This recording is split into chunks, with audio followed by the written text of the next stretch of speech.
Hello friends, welcome to my book shelf. This is the first question.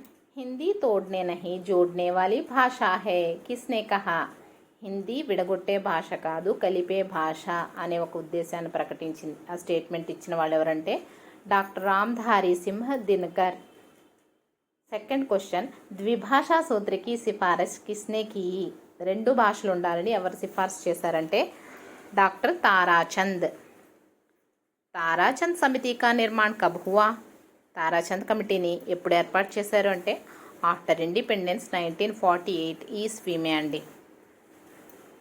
Fourth one, Mudaliar ఆయోగ్కి స్థాపన కబ్ హుయి? ఇవన్నీ education మీద చేసిన కమిటీలు అనమాట అండి. 1952 ఈ మే.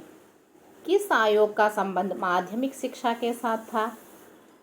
సెకండరీ ఎడ్యుకేషన్ కోసం సంబంధించింది ఏంటంటే ముదలియార్ ఆయోగ్.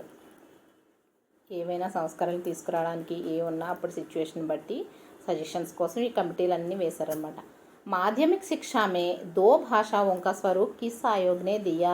సెకండరీ ఎడ్యుకేషన్లో రెండు భాషలు ఉండాలని చెప్పిన కమిటీ ఏంటి అంటే ముదలియార్ ఆయోగ్. పహలే పహల్ త్రిభాషా సూత్ర కా ప్రస్తావ్ కిస్నే కియా? స్టార్టింగ్లో ఫస్ట్ టైం త్రిభాషా సూత్ర అంటే రెండు కాదు మూడు భాషలు ఉండాలి అని చెప్పిన వాళ్ళు ఎవరంటే केंद्रीय शिक्षा सलाहकार मंडल ने. नेक्स्ट, प्राथमिक स्तर पर शिक्षा का माध्यम क्या होना चाहिए? స్టార్టింగ్లో అంటే ప్రైమరీ క్లాసెస్లో ఏ మీడియంలో ఎడ్యుకేషన్ ఉండాలి అంటే మాతృభాష మదర్ టంగ్లో ఉండాలండి. అది బాగా పిల్లలకి అర్థమవుతుంది. సబ్సే సమృద్ధ భాష కౌన్సీ హే? అన్ని భాషల కన్నా ఉన్నతమైన భాష ఏంటంటే సంస్కృత్. నెక్స్ట్, సంపర్క్ భాష క్యా హే? హిందీ. సంపర్క్ అంటే అన్నిటినీ కలుపుకున్న భాష అనమాట అండి, మన హిందీ అనమాట. నెక్స్ట్ బిట్ 11th వన్, భారతీయ భాషాओं का సాహిత్య కిస్ పర్ ఆధారిత్ హే? సంస్కృత సాహిత్య. మన భారతీయ సాహిత్యం అంతా దేని మీద ఆధారపడి ఉందంటే సంస్కృత సాహిత్యం మీద. నెక్స్ట్, కిస్ ఆయోగ్ కే అనుసార్ ఉच्चतम स्तर तक शिक्षा का माध्यम मातृभाषा होना है? హయ్యర్ ఎడ్యుకేషన్ వరకు కూడా మీడియము మాతృభాష ఉండాలి అని చెప్పిన కమిటీ ఏంటంటే కొఠారి ఆయోగ్, కొఠారి కమిటీ. భారతవర్ష మే వర్ణమాల కి ఉత్పత్తి బ్రహ్మదేవ్ సే మానీ జాతి హే? యహ కిస్కా అభిప్రాయ హే? భారతదేశంలో వర్ణమాల బ్రహ్మదేవుడు సృష్టించాడు అని చెప్పిన వాళ్ళు ఎవరంటే హ్యూయాన్సాంగ్.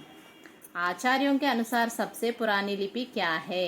బ్రాహ్మీ. అన్ని లిపుల కంటే ప్రాచీనమైన లిపి ఏంటంటే బ్రాహ్మీ లిపి. బ్రాహ్మీ లిపి కితనే వర్గోं में విభాజిత్ की गई है? బ్రాహ్మీ లిపిని మళ్ళీ ఎన్ని రకాలుగా వర్గీకరించారంటే 3 టైప్స్ అండి. ఉత్తరీ లిపి, దక్షిణీ లిపి और పాలి, 3 పార్ట్స్. దేవనాగరి లిపి కిస్ లిపి సే వికసిత్ హుయి?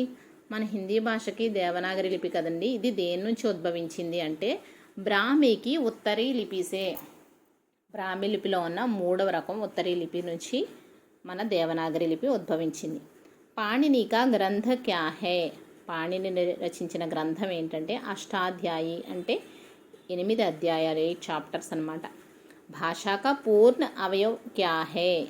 కంప్లీట్ పార్ట్ ఏంటంటే వాక్య అండి, ఫుల్ సెంటెన్స్. ఛాత్ర కిస్కే ఉచ్చారణ మే కఠినాయి అనుభవ కర్తే హే? ఏవి పలికినప్పుడు పిల్లలు కొంచెం ఇబ్బంది పడతారు? సంయుక్తాక్షర్, మనకి క్షాత్ర జ్ఞ అండ్ శ్రా ఉన్నాయి కదండి, ఇవి పలకడానికి పిల్లలు కొద్దిగా ఇబ్బంది పడతారు. నాగరి అక్షరంకి సుందరత కిస్సే పడతీ హే?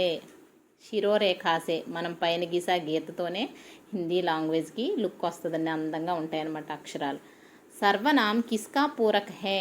సర్వనామ్ అనేది దేని ప్లేస్ని రీప్లేస్ చేస్తుంది? సంజ్ఞ.